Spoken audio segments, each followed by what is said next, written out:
This tutorial will help you understand how to use files in SPSS and how to work your way around the software at an introductory level. Well, the first thing we have to do is have a file open within SPSS. SPSS is a software program just like Microsoft Word or Excel, and it uses files like doc files or XLS files. And when you're dealing with SPSS, the files that are saved with the data in them are SAV files. And so they're like any other file. There are two ways to open in a software program. One is to open the software program, use the open menu to find a file. The other way is to double click on a file that's on your hard drive or on a flash drive or a CD-ROM and open it from there. And that's the method we're going to use to open this data. So if you find the file you're interested in using, and we're going to use for this example the states data set, you find it here. It's on my hard drive. I'm going to double click on it. It's going to open up SPSS. Now what you're going to find is that SPSS has a little quirk to it. When you double click a file to open it, it opens up SPSS, but it doesn't open up the file. So there are two things you can do. One is to go to the File menu and use the Open dialog to find the data. But an easier way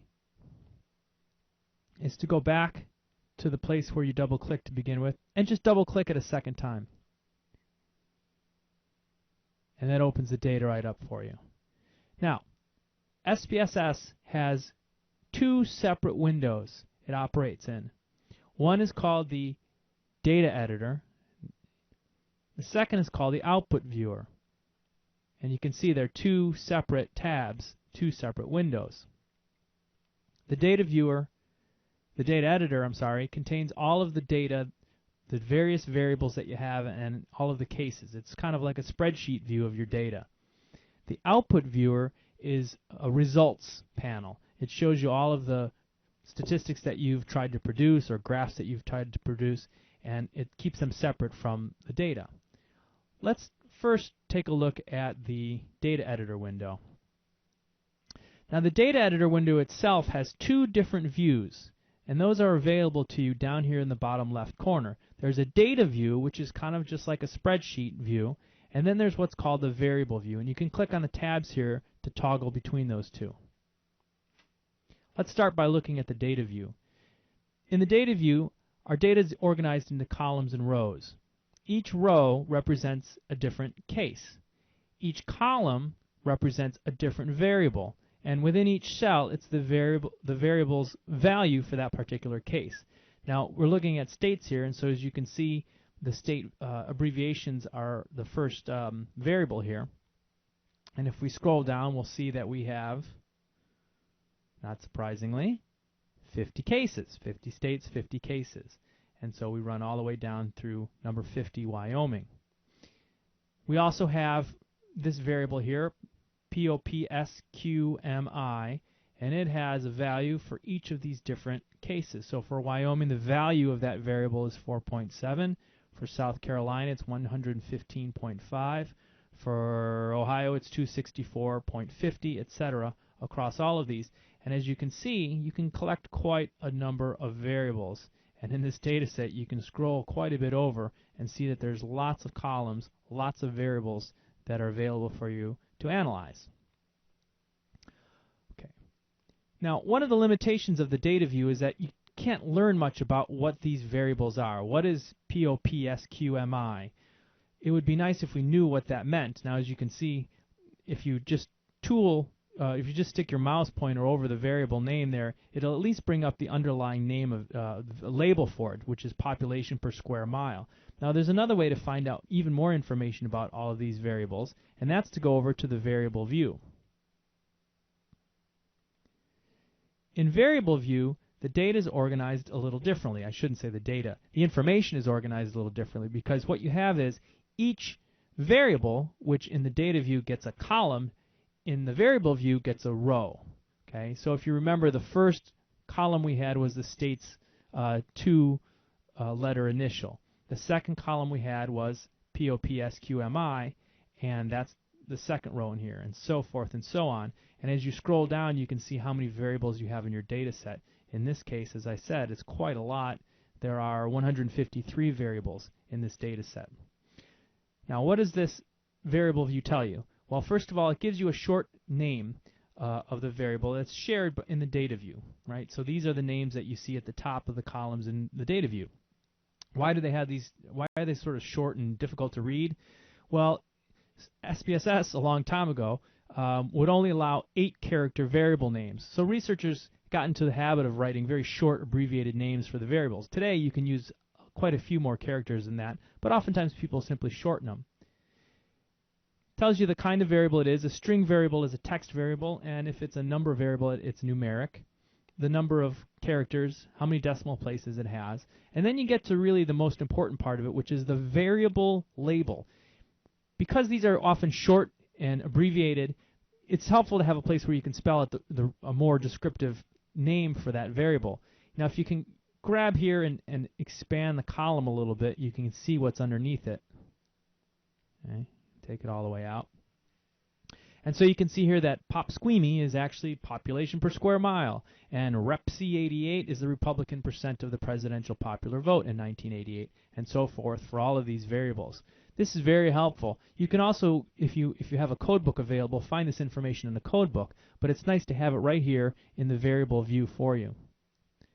Now, if we close this up, we can see a few other things here. This next column here is the values for a variable. Now, in this data set, it's not particularly important because almost all, except for one, of these variables are numbers that have their own meaning, right? So a percent is a percent. If it's 1% or 5%, it is what it is. But when you have categorical variables, nominal or ordinal variables, that don't that have sort of a random coding of numbers to associate with a category, it's helpful to have an idea of what those values correspond to. Now, if we scroll all the way down to the very last variable in our list, we'll see an example of that. This variable, POLCULTR, Paul Coulter, is called Dominant Political Culture Measured in 1984. And it takes on 3 variables as a famous measure in political science. And if you want to know what those values are, you can go over to this, click on the little ellipse at the end there, and then click on it again, and it'll open up a dialog box, and it shows you that codes of 1 are associated with a moralistic political culture, codes of 2 with an individualistic political culture, codes of 3 with a traditionalistic political culture. Now, you have the ability to edit this. You can say, take number 3 and call it traditionalisticism if you wanted to, and change it. You can add a 4th category called, I don't know, crazy political culture, and add that in and hit OK, and it will make those changes for you. Similarly, you can edit the label if you want to. Okay, by double-clicking in it, you can just sort of say whatever you want, and it will change the label for you. And you can change the names of the variables as well as if you'd like to. Okay. At the end of the variable view, there's a few things that are less useful for you. The number of columns the variable occupies, whether it's aligned in the cells to the right or the left, and then there's you can set the level of measurement, scale, ordinal, or nominal. I would steer completely clear of that column because it's you can choose whatever you want. I can make that a nominal. As you can see, it was defined already as a scale variable, but we see here that it's certainly not scale. It's a nominal variable. So this doesn't really give you any helpful information unless you actually input the helpful information. And most data sets you're going to come across in SPSS don't have these measures properly defined. So you're still left on your own to figure out the level of measurement for each variable. The other thing you can do in the data editor, besides editing the values and the labels and such, is add variables. And one way to do that is to simply add a new row in the variable view and call it new variable 1. You can give it a new label.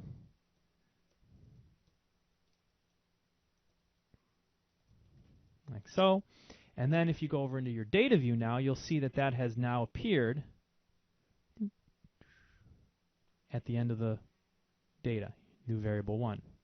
Okay? And then if you wanted to, you could go in here and add the data for it. So for Alabama, you had some code of 23, and then for your next state you had 45, and for your next state you had 67, and whatever data you wanted it to add. So it's possible for you to merge new data in by hand, simply by adding a variable like that. There's other ways to create new variables using computations of the other variables or transforming existing variables into new variables, but we'll get into those in a different tutorial.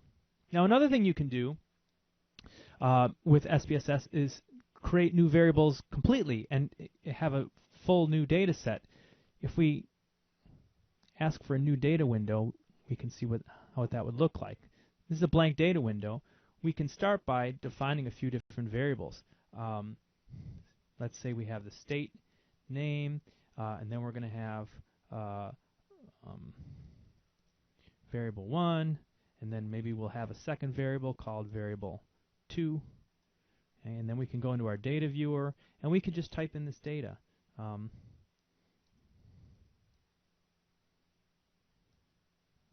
problem here is that this is defined as numeric. We need to define it as a string variable if we're going to enter text. Go back here, do that again. Alabama, etc. Okay. And then we might have values 4 and 5 and 2 or 3, whatever we want to add. You get the idea. Okay. You can add it in just like a spreadsheet, just like in Microsoft Excel. And so you can create a full data set from scratch if you'd like to in SPSS. Let's close out this data window and leave open the states data set that we started with. And what I want to do next is actually run a procedure in SPSS. Now, to get around in SPSS, like most software, there's a menu system. There's a file menu that helps you deal with files and printing and saving, that sort of thing. There's an edit menu where you can copy and paste, and you can search for text within the document. There's a view menu. There's a data menu that allows you to manipulate some of the data, resort it, add cases, that sort of thing. There's a transform menu that allows you to recode variables or compute new variables and do some more advanced sorts of things. Then we get into the Analyze menu, and the Analyze menu is really the heart of SPSS. It's where most of the statistics are located in one of these menus. There's a separate menu for graphing. There's also a separate menu that does some utilities, and a separate one for some add-ons that may or may not be available in your particular copy of SPSS. These are more advanced kinds of statistics, and like most software, Windows, and a help menu. Let's go back to the Analyze menu and run what's the most simple possible procedure you can run, which is a frequency distribution. You go to Descriptive Statistics, it pops open this other menu, and you go over to Frequencies. What it does is it gives you a list of the variables, and you can see here that they have the name, the variable label, and then the actual variable name after it, like that. Okay, we'll see how to change what it shows you in a minute, but for now we'll just take that. And what we're going to do is we're going to go pick that that variable that we looked at the end, the dominant political culture. And what we want to do is move it into the variables box so it'll be used for analysis. There's two ways to do that. You can double click on it and double click on it out. The other way is to just select it and use the arrow. That will bring it back out again. Okay. And then when you're ready to run your analysis, you've picked the variables you want, you've set all your settings the way you want them, you just hit OK. Now what happened? Well, here's what happened. It ran the procedure, but it outputted it to the output window. So if you're not looking at the output window, you're not going to see what happened. Let's go back and look at the output viewer. Okay. The output viewer is organized into two panes. On the left is a record of each procedure or selection you've made in the menu, and then the right is the output. So the first thing it did was get the file, and then it ran this frequencies on this particular variable. So it shows you what the underlying procedures were, and then it shows you your output. And if you run another procedure, it'll just put it in line underneath here and keep doing that over and over again. Now this output file is a separate file from the data file. So you can take this and save it if you want. Right now it's just a random arbitrary name. But you can save this to your hard drive. You can save it to a flash drive. And I highly recommend that you get a flash drive for this class so you can save your output. You can also edit this output. if you wanted to. Say, you didn't like this listing here of where the file is. You can just select it, and you can just delete it, and it's gone. You can also, by double-clicking on any of the text, edit it.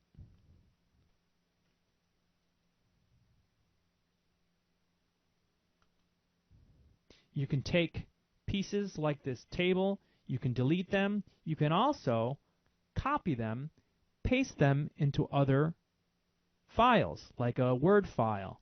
So, for instance, working on your research paper, you might create an output file that you use over and over again every time you do analysis, collect a whole bunch of tables and figures and graphs and such, and then when it's time to write your paper up, you can open up that saved output file and take the pieces that you want to use for your paper and copy and paste them into it. So the output viewer is very flexible. You can edit, you can delete, you can save. The last thing I want to do in this tutorial is show you a few shortcuts that are really helpful as you navigate through SPSS. The first thing I want to show you is how to rerun procedures. Let's go back to the data editor. There's a nifty little icon at the top. It's this little square with a little arrow at the top on the side of it. This recalls all of the recently used procedures. Whatever you pulled up, whether you sorted data, you ran a graph, did an analysis. If you click on that, it'll give you a list of everything that's been run recently in SPSS. For instance, we just ran a frequency distribution on political culture. If we click on that, it brings up that dialog box again. So sometimes that'll save you the step of having to work your way through in the Analyze menu and go through a number of steps, or the Graphing menu. Okay. The next shortcut I want to show you is how to change the view of variables, because oftentimes when you pull up a procedure, you need to pick some variables that you're going to use. But sometimes the directions in homework or the directions on an exam will ask you to find a particular variable by the variable name. So they'll ask you for RCP99 or something like that. And if you don't know what the variable label is, it may be difficult to find it in this list of 100 variables. What you can do is go into this window and right-click, hit your right mouse button, and it'll bring up a little display. And here you can choose to either show the variable names or the variable labels. We'll choose variable names. That'll make it easier to find a particular variable. Then we can also choose whether to sort that list alphabetically or to sort it by the order it's in the file. Well, if you're looking for a particular variable by name, it's easier to put it alphabetically. Then you can go down, find the variable that you want alphabetically, whatever that may be, and take it and put it into the using box. I'll show you another trick, probably less useful, but it's worth looking at. When you have a variable like political culture, in which there are codes associated with particular categories, one way to, if you're interested in knowing what those categories are, if you're not sure what those categories are, you can go over to the variable view and look them up this way by looking on that values list. But there's an easier way to do that. If you go back to the data view, if you're looking at your data in your data view, and you want to know, oh, what is this case? Is a 3? What does a 3 mean again? You're just trying to remember. There's a little icon up here that has a little number sign on it. Looks like a price tag. And if you click that, it toggles on and off between the value and the value label. And so that's oftentimes a very useful way if you just want to get a quick idea of what was 1 again, what was 2 again, what was 3 again. You can click in between those.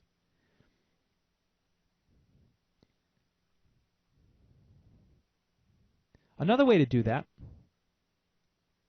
when you have a variable in a list and you're wondering something about it, let's go all the way down here to the bottom to, well, we want to do it this way. Let's do variable names by file order. Okay. Oh, there's political culture. If you right-click on a variable, anytime you're in a dialog box, if you right-click on it, we'll bring up this variable information box. Click on that. It will give you its label, and then it will give you a drop-down list of all of the value labels. That's also very helpful in some procedures where you're needing to figure out what a particular value label is for a variable. You can just right-click on that variable name, and it will bring up this little box that provides some helpful information for you. One final trick. when you're working in SPSS during lab time, you're going to be printing stuff out in the computer lab. During exams, you're going to be printing output from SPSS, and you're going to have to go to the printer and grab that off of there. And sometimes, 5, 10, 15 people are printing at the same time, and you need to keep all of this straight. So my suggestion is you set up the headers or footers in your output so that it prints your name on every page that you print from your computer. And the way to do this is pretty simple. You go over to the output viewer, you go across to File, and come down to Page Attributes. Not Page Setup, but Page Attributes. Click on that, and you'll see the header and footer options. And so you can